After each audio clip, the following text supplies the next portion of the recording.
प्यारे बच्चों, आज के वीडियो लेसन में हम धर्मवीर भारती जी द्वारा रचित संस्मरण काले मेघा पानी दे, इस संस्मरण को हम पढ़ेंगे।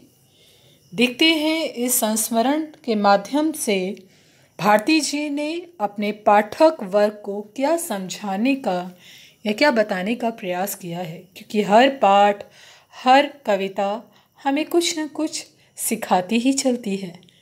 तो यहाँ भारती जी क्या कह रहे हैं, चलिए प्रारंभ करते हैं पाठ को। उन लोगों के दो नाम थे, इंद्रसेना या मेढक मंडली, बिल्कुल एक दूसरे के विपरीत।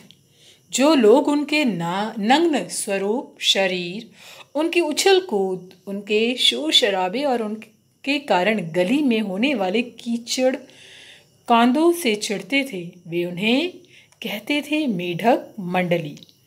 उनकी अगवानी गलियों से होती थी।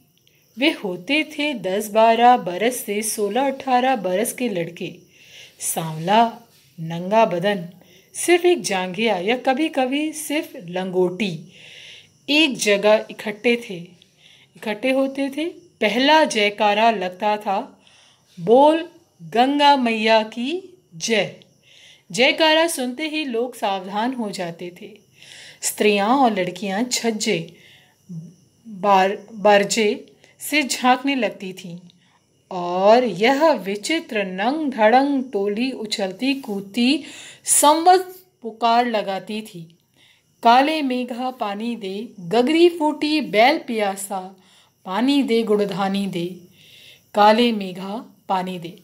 हमने जो पहला अंश पढ़ा, मतलब पहला जो गद्यांश पढ़ा, उसमें आपने देखा एक इंद्रसेना है जिसे लोग मेढक मंडली भी कहते हैं। दोनों नाम देखिए, इंद्रसेना एक बहुत ही अभिजात्य, एक बहुत ही कह सकते हैं गौरवान्वित नाम, और एक मेढक मंडली बहुत ही निकृष्ट सा लगने वाला संबोधन।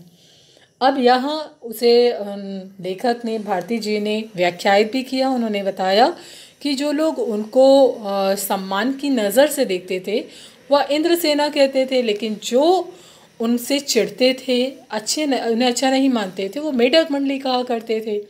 और वह किस तरह की उम्र के लड़के थे, क्या करते थे, ये सभी यहाँ इस गद्यांश में स्पष्ट हुआ है।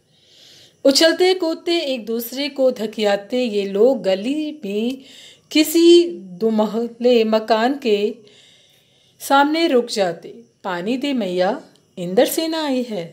और जिन घरों में आखिर जेठ या शुरू आषाढ़ के उन सूखे दिनों में पानी की कमी भी होती थी, जिन घरों में कुएं भी सूखे होते थे, उन घरों से भी सहेज कर रखे हुए पानी में से बाल्टी या घड़े भर भर कर इन बच्चों को सर से पैर तक तर कर दिया जाता था। ये भीगे बदन मिट्टी में लोट लगाते, पानी फेंकने से पैदा हुए कीचड़ में लथपथ हो जाते थे।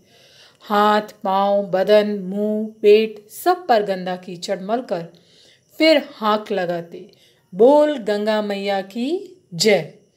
और फिर मंडली बांधकर उछलते कूदते अगले घर की ओर चल पड़ते, बादलों को टेरते, काले मेघा पानी दे।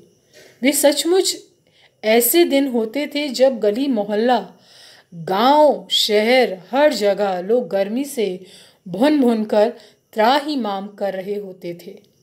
जेठ के 10 तपा बीत कर आषाढ़ का पहला पखवाड़ा भी बीत चुका होता था, पर क्षितिज पर कहीं बादल की रेख भी नहीं दिखती।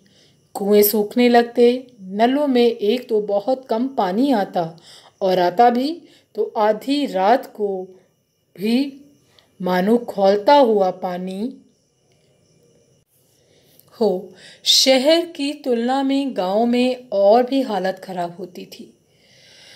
जहाँ जुताई होनी चाहिए, वहाँ खेतों की मिट्टी सूख कर पत्थर हो जाती, फिर उसमें पपड़ी पड़कर ज़मीन फटने लगती। लू ऐसी कि चलते चलते आदमी आधे रास्ते में ही लू खाकर गिर पड़े। ढोल ढांगार प्यास के मारे मरने लगते, लेकिन बारिश का कहीं नाम निशान नहीं।